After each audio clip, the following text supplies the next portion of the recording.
want to welcome you to one of the most remarkable journeys you will ever take.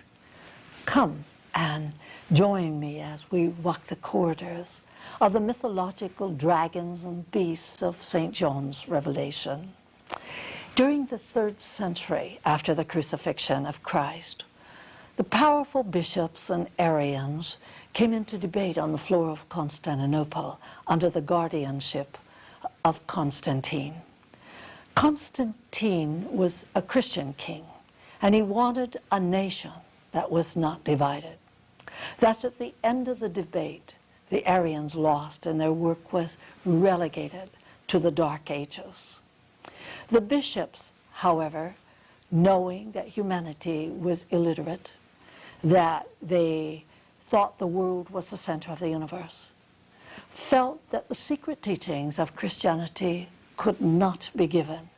To quote one of the early bishops, it would be like giving a weapon into the hands of a child. Among these secret teachings was the mysteries of St. John's Revelation. A new age has dawned now, and for the first time in the history of the manuscript, every single symbol will be broken and every mystery will be revealed to you. I am your hostess, Elizabeth MacDonald-Pearls. Welcome to another episode of Odyssey of the Apocalypse. As I was preparing for this today, I could not resist thinking about the fact that we're only about 2 or 3 chapters away from that great and at last the final struggle of the soul as it reaches for immortality. And then, of course, after that I look at it as kind of the good stuff, when there is the descent of the New Jerusalem, and at last we can acknowledge this dream that all of us have, that we'll have a world of peace one day, and that we will then go on to higher things and greater things in the universe of the stars.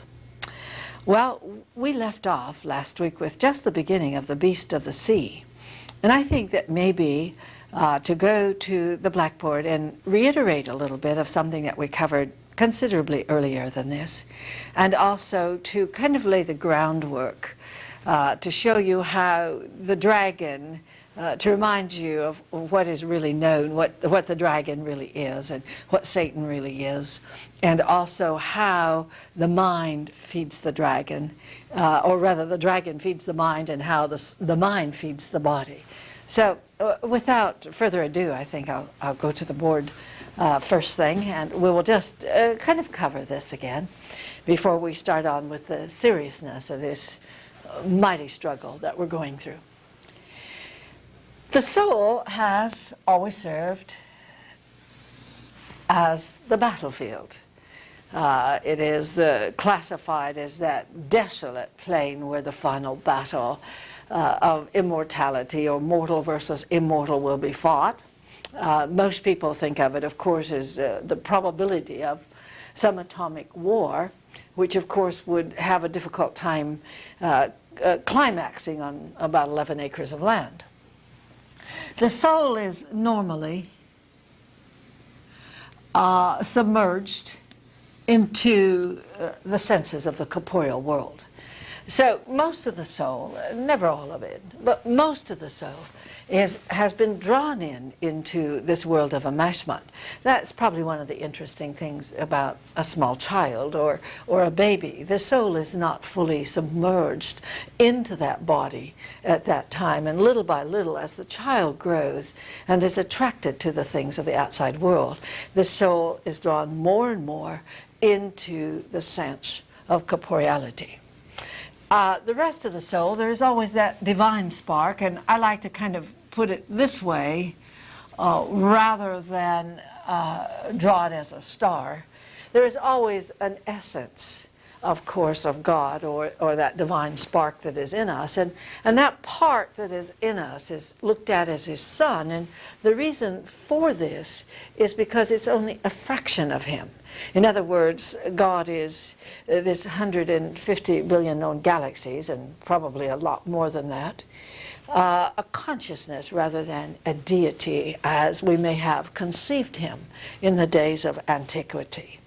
And so as a result of this, everything, of course, as we've mentioned so many times, is a cell in his body. But he gave to each of us this individual part of himself that we come to know as the fragmented or fraction of the Spirit of God.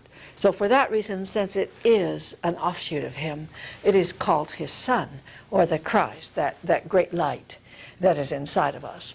As, of course, as we mentioned, that in India it's called Krishna, and in ancient days, long before the time of Jesus, it was called Mithra. So we really are speaking of this incarnate, dwelling light that has been given to make certain that someday, sometime, we not only would resurrect, but we would never be lost. That in the long run there was always that divine spark to guide us through the world of matter.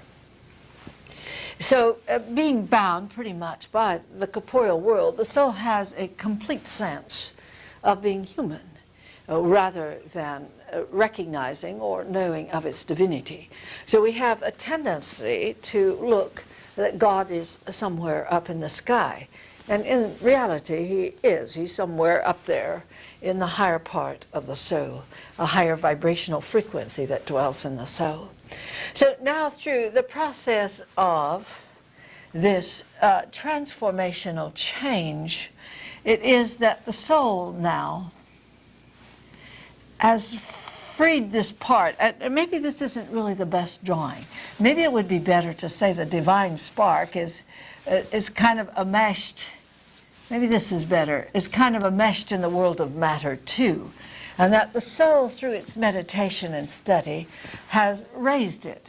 So it is in a possessive state now, rather than in a union state, to take possession of the soul, which is still bound to the world of matter or corporeality.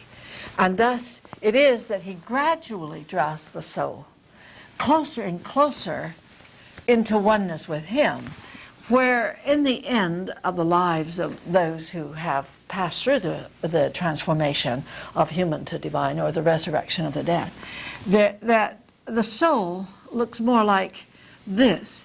It is almost totally one with him, and very little of the soul rests in the corporeal world, only enough to fulfill the purpose, his purpose. We think of self-will, and that was given to us for our progression and evolution. But as we start through this remarkable transformational change, and have separated this, we start a surrendering process, so that we kind of surrender self-will to divine will, because it is he who rules over our world. It is he who has within him the part that he has to fulfill. So that part that God instilled in us has a certain role that we have to play. And I have always found that that which we have in our deepest heart that we would really like to be, and what we are supposed to be, are seldom ever very far apart. Most of the time we're afraid to look at this thing inside of us, that of this dream, because we're afraid that we may not be qualified, we may not be good enough, we may not be educated enough. We have a thousand reasons for thinking we can't fulfill it, but you forget his purpose. He is an aspect of the rulership of earth. In fact, an aspect of the rulership of the universe. And so therefore his will be fulfilled, sometime, someplace. And this is why I've always said every human being has a seed of greatness, which they will manifest someday. So this battle is really taking place where we are right at the present time in Revelation, of course, is that we are in the big battle. He has come forth. He has been actually raised from the material world. The soul is trying to come to oneness, but the soul has to fight off the temptations of the flesh. So I kind of have it like this, is where we are at the moment. Well, the soul also bears within it its lesser bodies. If you remember, we talked about this quite some time ago, and we're kind of reiterating it, that we have here this human body. It's a good thing I'm not an artist, because it's faster this way. But anyway, we have here this human body that we have come to think of as ourselves. And around the human body, we do have feelings.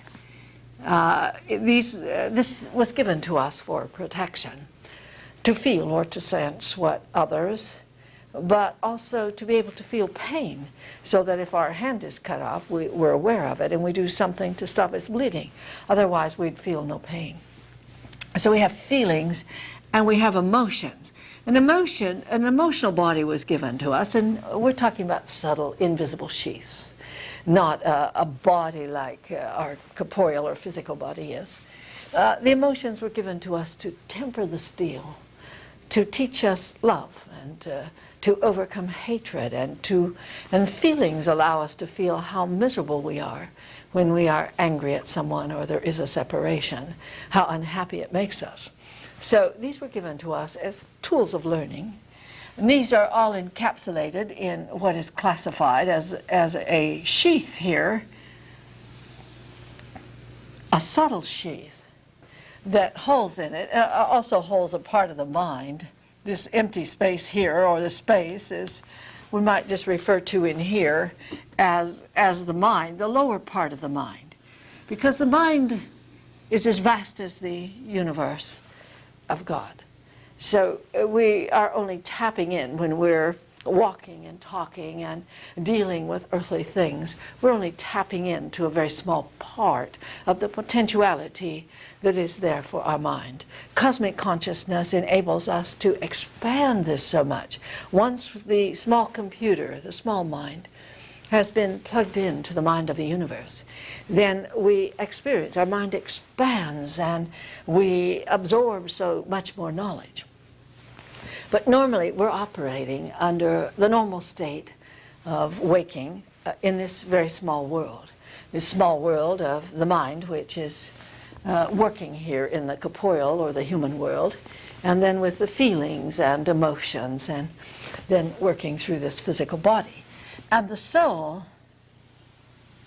here, and I draw this out quite a ways, because we need to understand this, because we're going to enter these portals of the subconscious mind. And we have talked about this too, that the soul, in its journey through the world of matter, has placed layer upon layer of memory patterns since the beginning of particularly its individualized existence. So as a result of this, we have so many hidden things, concepts, preconceived ideas that exist in the subconscious that we're not even aware of. Little things that are implanted there in the child's mind by the parents. All this is buried somewhere and has an effect upon how we think and feel in this world of matter. All that's going to be dumped out also, because so much of what is placed in the subconscious mind is actually useless or based upon that which is not real. For instance, Life magazine came out here recently with an article on the soul, and someone just believed that when you're dead, you're dead. And so therefore this is a false concept, because there isn't any death. And as a result of this, we have all these false ideas in the back. They all come out so that we can balance these against what is real. And so the subconscious, I fear, is virtually the last phase of the battle of the soul as it tries to complete the resurrection of the dead. So we'll be looking at that a little bit closer, but a reminder that it's there. So when we talk about the beasts that will be coming up in this chapter, we have the dragon.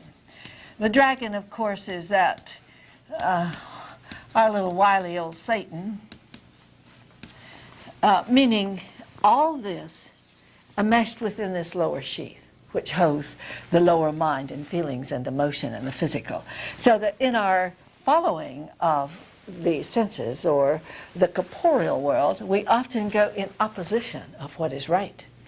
We follow the pattern of the senses rather than to follow the Christ that is indwelling. And there's nothing the matter with that in the sense that we can't help it. We are caught here, we've been caught here for over 10 million years, and we have many patterns, family patterns and concepts that are built in the subconscious, which also rule over this or help to direct it.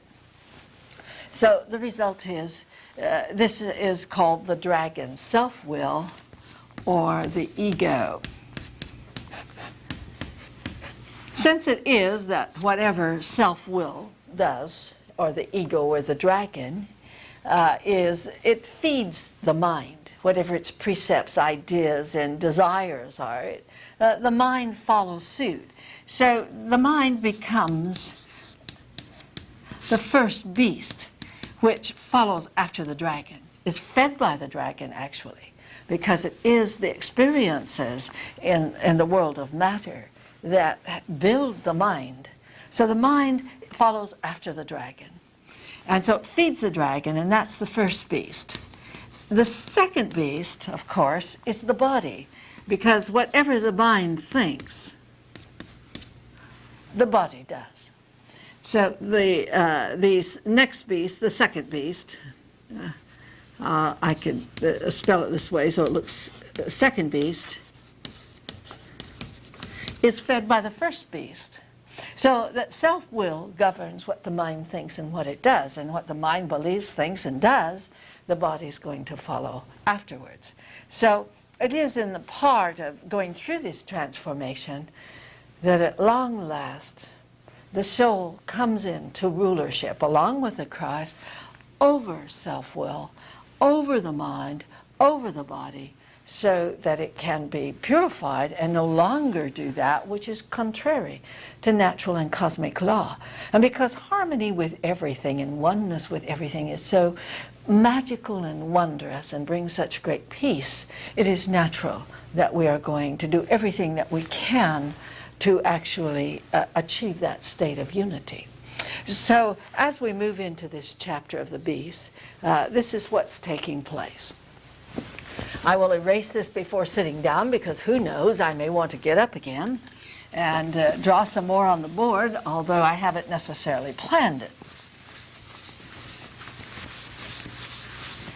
So it is for us, for the mind, that ultimately to become subjected to the will, that the mind doesn't rule over us, and that our physical desires and human desires doesn't rule over us either. Only then can we be free of this. We read this first scripture last time, I believe, but I'll review it again. We chose Ephesians 3, and that was verses 4 to 5. Whereby when you read, you may understand my knowledge in the mystery of Christ, which in other ages was not made known to the sons of men, as it is now revealed to his holy apostles and prophets by the Spirit. Means that Jesus taught many things in secret that was not revealed to the masses. We have a little bit of a summation on this, and we've done this before too, but a little bit of review as I go to the first part of Harp of Destiny here, in which I've listed through my research work some of the things that was said by the early bishops. That is, if I can find it here. Should be in this. Let's see. Yes, we talked about, like, for instance, Tertullian, who was about 216 years after the crucifixion, said in his apology that none are admitted into the religious mysteries without an oath of secrecy. We are especially bound to this caution, because if we prove faithless, we shall not only provoke heaven, but draw upon our heads the utmost rigor of human displeasure. Far hence, ye profane, is the prohibition from all holy mysteries. And we have carefully explained to you that this occurred because we have a tendency to belittle that which we cannot understand. Is it not easier to think of being able to die and escape this imprisonment of earth with its hardships, never to have to return and maybe live in heaven and just sit at the feet of Jesus as the billions of years pass? I've often wondered if maybe we wouldn't get bored, though. I think as much as I love Jesus, and to think of sitting at his feet for billions and billions of years would to me seem rather dull. I'd want to be out and serving in one way or another, helping to benefit Earth, the world, the universe. And I think that's the true nature of every one of us. But it is a utopian dream to think in such a way. So to reveal the fact that this isn't so often brings a tremendous amount of displeasure from those who really believe that it is so. And some of the mysteries are even greater than that, because Jesus left in his gospel of peace, and we've talked about it before too. He leaves us a path by which we can complete this resurrection of the dead. What Revelation does not show us is how to do it. It does reveal what it's all about. It prepares us for it, but it doesn't tell us how.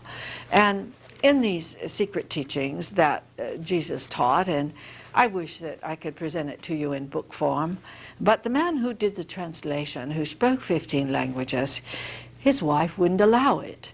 So I've had to put it into kind of a private manuscript form in order to be able to use it at all. And in here are, of course, these 14 angels of natural and cosmic law, which we have talked about before. And Jesus teaches how to commune with each one, how to use the forces of nature to purify the body, which in turn will help to purify the mind, how to commune with the higher forces of cosmic law, like love and power and wisdom, in order to purify the soul and the mind.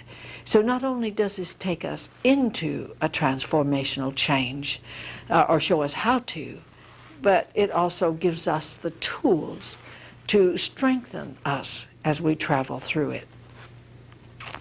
I think he sums it up the best here. He said that as a son inherits the land of his father, so have we inherited a holy land from our fathers. The land is not a field to be plowed, but a place within us where we must build the holy temple. And even as a temple must be raised stone by stone, so shall I give you those stones for the building of the holy temple, that which we have inherited from our fathers and their father's father. And the people gathered around Jesus, and their face shone with a desire to hear his words. And he lifted his face to the rising sun, and the radiance of its rays filled his eyes as he spoke. The holy temple can be built only with the ancient communions, those which are spoken, those which are thought, and those which are lived. So we're back to those principles that have existed for over 6,000 years. Good words, good deeds, good thoughts. Those which are thought, those which are lived, those which are spoken. For if they are spoken only with the mouth, they are as a dead hive which the bees have forsaken and gives no honey. The communions are a bridge between man and the angels, and like a bridge can only be built with patience. Yea, even as a bridge over the river is fashioned stone by stone, as they are found on the water's edge. And the communions are 14 in numbers, as the angels of the Heavenly Father, number 7, and the angels of the earthly mother, number 7. Just as the roots of a tree sink into earth and are nourished, and the branches of the tree raise their arms to heaven, so is man like the trunk of a tree, with its roots deep in the breast of his earthly mother, and is a soul ascending to the bright stars of the Heavenly Father. And he goes on, of course, in this Gospel of Peace, which we covered in Mystic Christianity, which was the series that we ran before this. He goes out to teach us how to use these great communions, which certainly will open a portal to the doorway of the stars. And so it is for this reason that they were kept secret. It is feared that if one learns the power of thought, they may use those thoughts to harm another one. On the other hand, every thought is created by the Creator, and I'm talking about we are the creator of our own thoughts. And someday a thought, no matter where it's wandered, no matter who it has hurt, must come back to us, because it is natural for all things to seek out its Creator. And one day we will wonder why our peace is taken from us when we have sent out the ugly and unkind thoughts into the world. Our own thoughts even come back to us, just as our own actions do. And so it was believed that it was unwise to give the mass consciousness, who could not read and write, who didn't even know that Earth was in a 7th epoch. In fact, it hasn't been that long ago, maybe 3 or 4 years ago. I was talking to a young man, and I said, surely, after all these years of scientific research, when they have taken us to 10 to the minus 43 seconds, a fraction after the universe was created, and that we have been millions of years in the process of building this world, you're trying to tell me that God built this world in 7 weekdays. He said, well, God can do anything. So I think out of this 150 billion galaxies, God reaches down and builds this one single little tiny planet in 7 days, while the others go through a process of millions and billions of years. Not likely. That would be digressing against his own divine plan. So it just simply was felt that man was not ready for these secrets.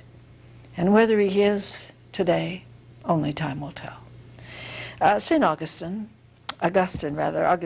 Bishop of Hippo, which was 300 years after Christ, said, having dismissed the catechumens, we have retained only you our hearers, because those things which belong to all Christians in common, we are not to discourse of you of sublime mysteries which none are qualified to hear, but who by the Master's favor are made partakers of them. To have taught them openly would have been to betray them. So we have Bishop of Serapolis. We have, I forget how many, I think there's about 12, 14 of the early bishops in their writings that refer to the fact that there were secret teachings. And now we find in Ephesians that there's a reference to that also. We're going to find it in other places too, that Jesus did teach one teaching to his disciple and another to the masses. We talked about the tree of knowledge and the very wondrous story of Adam, who sought his way back to the Garden of Eden. So as we conclude this chapter 13, and I'm not saying we've been through it yet, but in the conclusion of the introduction, which prepares us, it said that as Revelation 13 ends, the next phase of the war, the corporeal or lower nature, our Satan, our dragon, which has deceived the soul in believing it is only mortal, is healed of its deadly wound, the ego. Now rises angrily to make war on those who no longer follow the human ways of self-will and seeks to kill them. This does not mean death to the physical body, but that those who have entered into the resurrection of the dead are no longer bound by the passions and temptations of matter. Those who do worship the beast or continue the path of human obsession bear the mark of his beast, or his name, which is the number of his name. And of course that number, and this was you're going to find this is actually in Revelation, as we come to the conclusion of the scriptural part of this, is that John does say that 666 is the number of man. So, of course, his name is the number of man, which is 666. And we've had this on the board before, meaning the body and the soul and the spirit are bound to human life, have not yet entered into the resurrection or the seventh epoch, in which mankind is purified and we bring the planet to peace.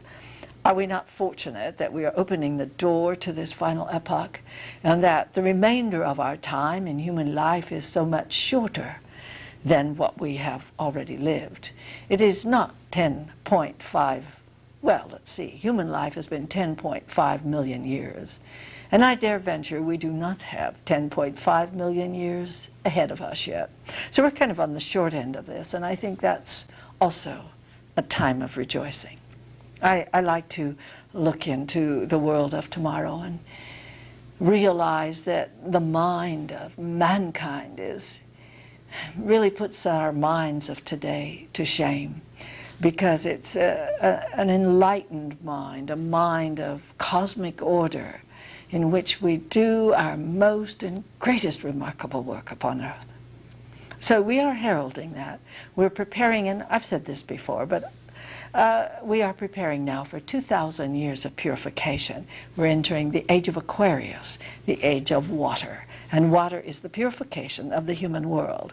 So all these struggles that we've been going through as we've approached the millennium, we can assure you will continue the process of purification as we continue through the next 2,000 years. I'm afraid it'll be several thousand before we finally absolutely master these lesser natures and rise beyond them and go on. So it just simply means that his name is the number of man, which is 666. And quite obviously the mark is black. And as we come to the end of the scriptural part, you'll find the mark is placed in the right hand. That means the person is not righteous. They're following the way of the beast, or the way of human life. Again, we stress that, yes, I'm aware that some people are left-handed, and so this description would not ring quite true for a left-handed person. But for most part, people are right-handed, and in 2,000 years ago, they were also apparently. And so when right meant righteous, and I think I've brought this out before in other teachings, but the right hand represents the righteous, the will of God. The left hand has always been usually the supportive hand for the right hand. And so it is looked at as the human which supports the divine. And so since the mark is in the right hand, it means the mark is black. And that means that the person is not walking in the path of righteousness, but walking in the way of temporal matter.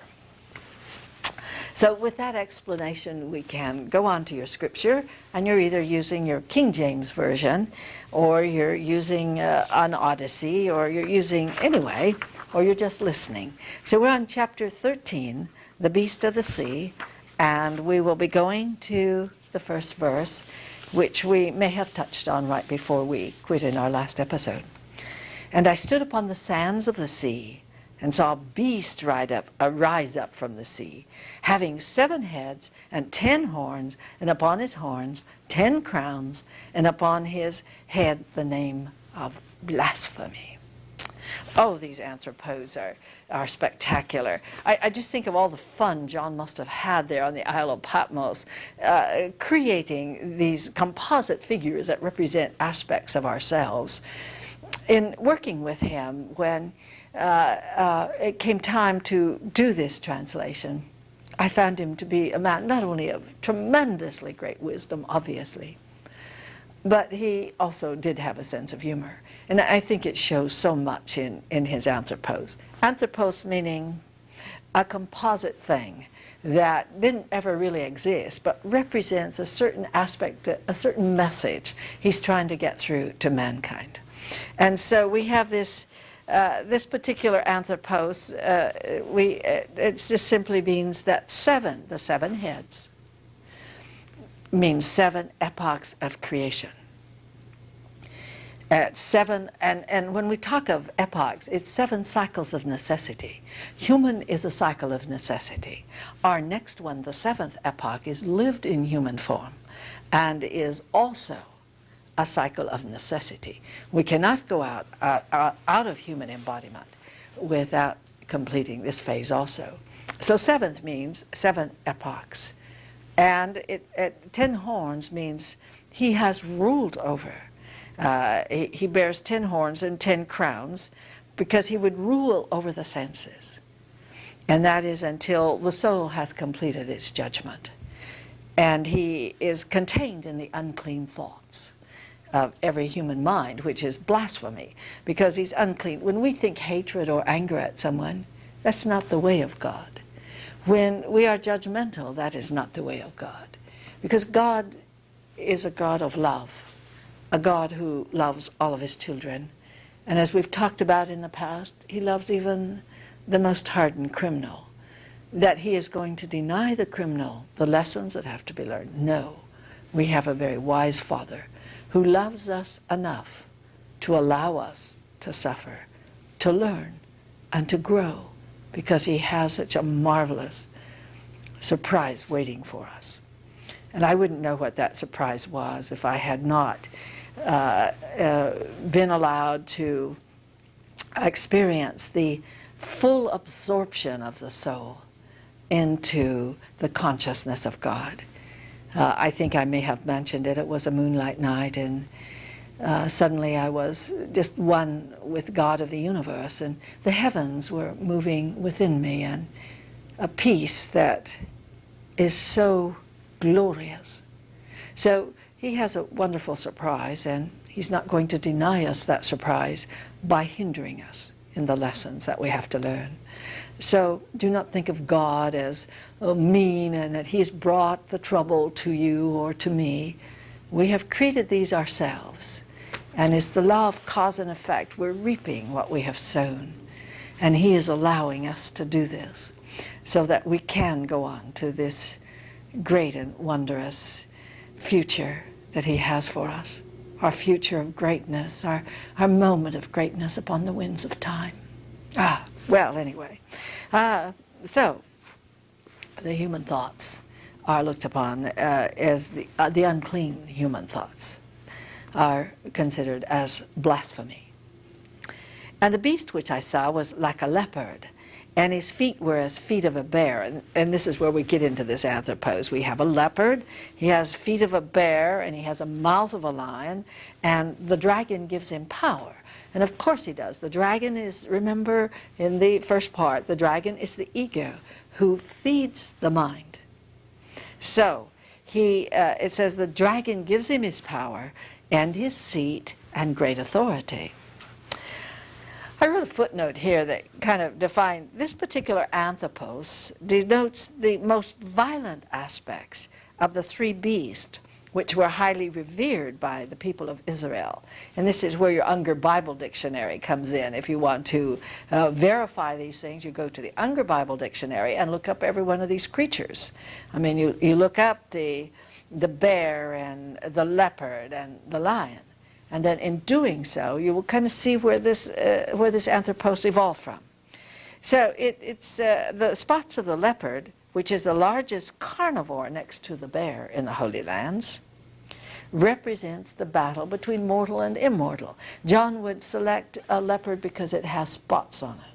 There are 2 colors, and those 2 colors would represent this duality that goes on between mortal and immortal. And in other words, darkness versus light, that's a good word. In comparison, the bear was looked upon as cunning. Its paws powerful, and it is used here to symbolize the ferocious attack upon the soul, because the mind sneaks in. It's very cunning, and as these ideas come in, it begins to destroy the right thinking of the mind. So it is like a powerful bear's paw. And then, after this manner, it attacks the animals which comes its way. And finally, the lion represents, as we know, firstborn. But now, it also is cunning and quiet, and it slips up upon his victim, so that these things that we are enmeshed in slowly draw us down a path of things that harm our body. We eat things that do not allow us the longevity of life that we should have. We think thoughts which make us, eventually cause us to think in negativity and hatred and anger. So in dissecting the anthropos, it should be remembered that John used these beasts to denote the lower aspects of mankind.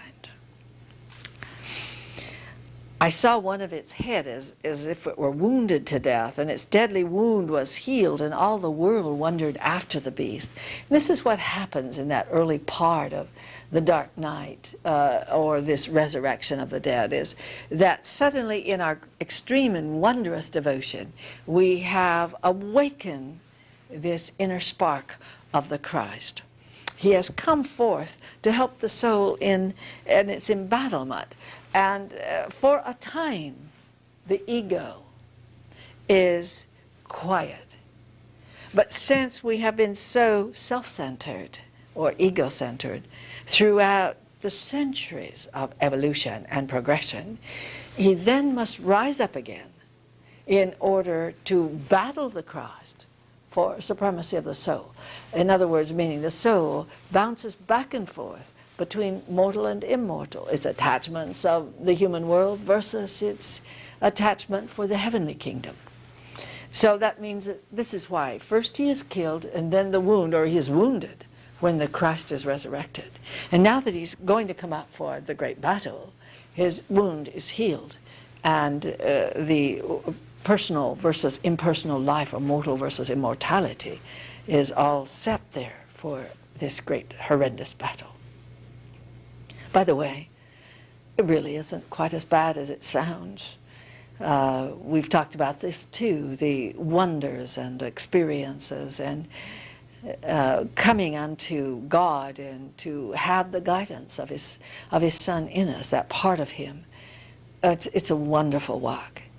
And the Christ has never lost one yet, so I don't think He's going to lose you or me. So I saw one of his heads as if it were wounded to death, and his deadly wound was healed, and all the world followed after the beast. Of course we all follow after the mortal world. This is the one that we're familiar with. This is the battle that we looked at last week, the Arjuna having the same horrendous problem when he saw that he was so deeply attached to things of earth, and he didn't want to fight the battle. And so we have a tendency at this stage to also say, I like Arjuna, I don't want to fight. I always said my head doesn't want to fight, but my heart wants to complete the battle. Fortunately, God listens to the heart and not so much to the head. And they worship the dragon, which gave power to the beast, and they worship the beast, saying, who is like the beast? Who is able to make war on him? Here this mind seems to rule over us. It runs us ragged with, it thinks this, it thinks that, it has a desire here, there, and we just chase after it. We are so much governed, rather than the mind becoming a tool for the soul to use, it usually rules over. So it is saying, who can make war against this? Who can ever control their mind? John wrote it when he came to me. It came out more like this, and they who were yet bound to the senses worshiped the way of ego and self-will, the dragon, which gave power to the mind, the beast, and they worshiped those things which sustained the corruptness of the mind, saying, what people are like the beast, who is powerful enough to make war against him? And there was given unto him a mouth to speak great things, and blasphemy, and power was given to him to continue for 40 and 2 months. Meaning as long as these two selves are bound by, remember the two selves, that the soul and its divine counterpart, the Christ, as long as they are immersed into the world of matter, bound by the four elements, then he has power over us. The mind has power over us. And when John came, it kind of was written this way. The power was given to the mind to reveal the improprieties of the soul until the body had been purified by water and the soul had been purified by fire, which is purification of the soul by the indwelling Christ, who had been raised from bondage, the four elements, thereby uniting the soul with the indwelling Christ. So as long as the soul holds the Christ enmeshed into the world of corporeality, the beast, all the beasts, and the dragon have power. And he opened his mouth in blasphemy against God, to blaspheme his name, his tabernacle, and they that dwell in heaven. Meaning that this lower part of ourself comes out in this gigantic surge of where everything, I mean, our mind is almost like, I'm not going to say a hornet's nest, our mind is like a whirlpool of mixture. It has within it every single negative thought that we have ever thought. And we suddenly have to look at this, and we're so aware then of what we think and what we do. So blasphemy is those things which are contrary to God, hatred and anger and jealousy and judgment, and we can go on and on. What we eat, what we think, what we do. So it was given to him to make war upon the saints and to overcome them, and power was given him over all kindreds and tongues and nation. Meaning the saints, that part of the soul which has now been resurrected, is going with the indwelling Christ. He's now, the mind is making war upon this. He's simply trying to overcome it. And I have to say that to me those years, and by the way, I don't claim to have mastered the mind. I'm still working on love, but at least I've gone far enough to where I have a deep measure of peace. But that part to me was like a filing cabinet, the constant transmutation or changing, like getting into a file. You think, oh, that person is making me so angry, and you think, but why is that person making you so angry? Elizabeth, what is there that this person is doing to you? What is it in yourself that you have not overcome, that you can overlook this? Because Professor Zeke, who was one of my great teachers, made the statement that we can fly with the dignity of angels, or we can lower ourselves to the level of the billy goat. And that was taken from a story of Socrates, who was teaching, and the goat came up and butted him, and his disciple thought, isn't Socrates going to do anything? Socrates ignored the goat, and again the goat came up and butted Socrates, and Socrates went on teaching his disciples. Finally, this student could stand it no longer and said, aren't you going to do something about this? And Socrates said, what? Lower myself to the level of the goat. So when we allow this anger or hatred to someone to rule over us, we've lowered ourselves to the level of the goat. And we have to try to think, do I want to live this way? What is there in me that sees this as such a heinous error? Because all people have lessons to learn. Can we teach it by returning anger, or can we teach it by returning love? Which is the best way to guide the world to peace. So, and all that dwell upon earth shall worship him, whose names are not written in the book of the life, the book of life of the Lamb, slain from the foundation of the world. And we talked about how that the Christ came, God sent a part of himself into every soul. And that meant the slain, that divine part has been slain, bound to the world of matter, walking as dead, now resurrected.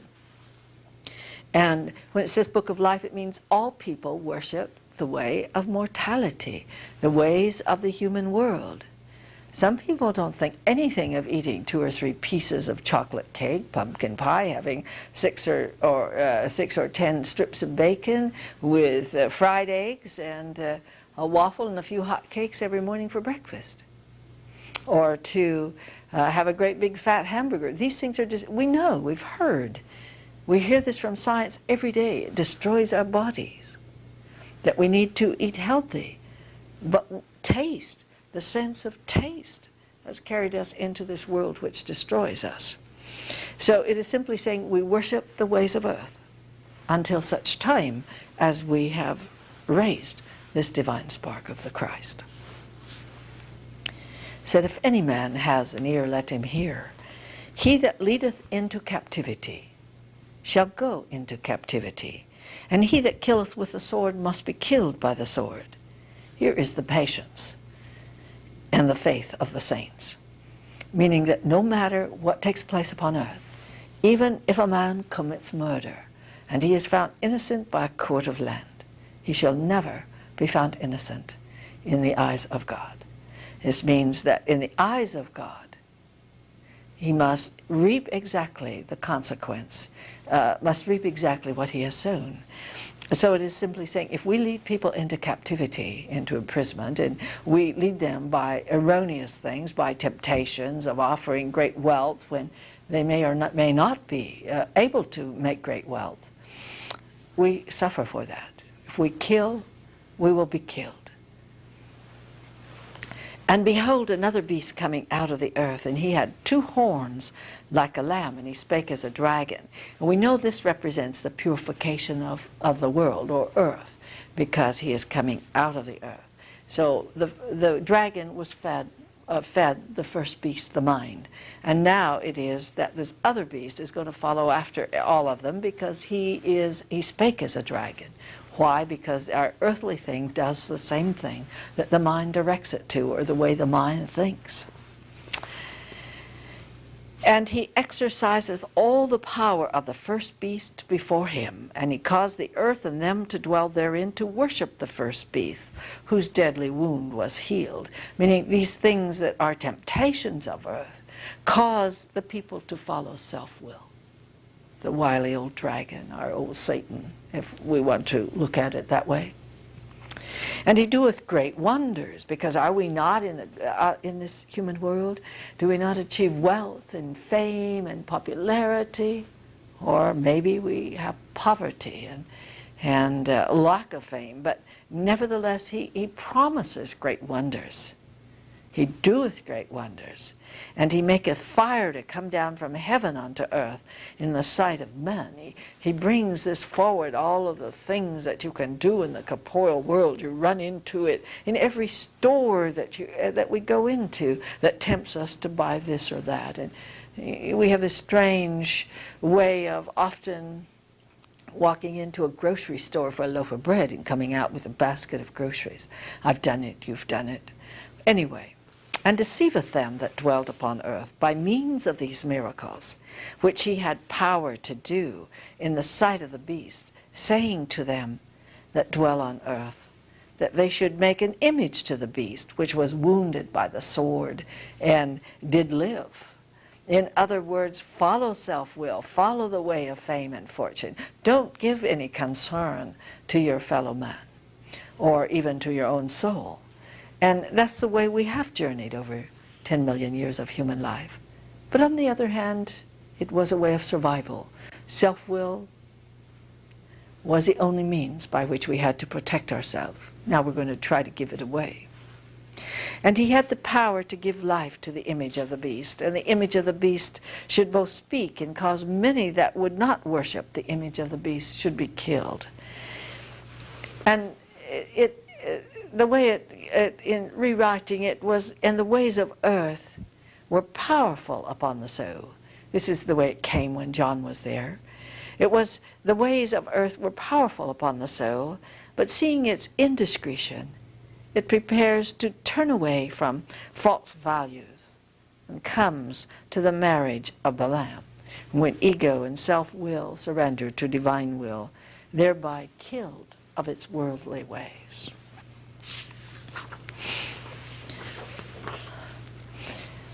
Well, I understand that our time is just about out, and as usual, we always have to be on a cliffhanger, and we didn't quite finish the chapter, but we can look at what the next chapter is going to bring us the next week.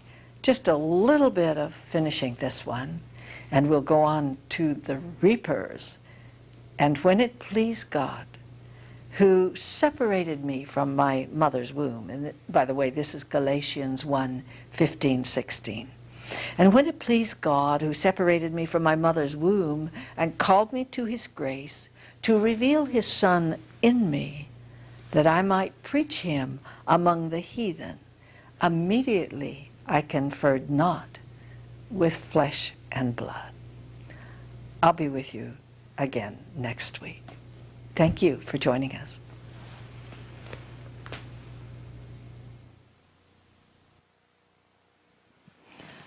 I want to thank you for being with us during this exciting journey into St. John's Apocalypse. Jesus once said, "There shall be no peace among people till there be one garden of the brotherhood over earth." So come, let you and I work together for this common cause, that the great age of mankind can come into existence. Until we meet again, peace be with you.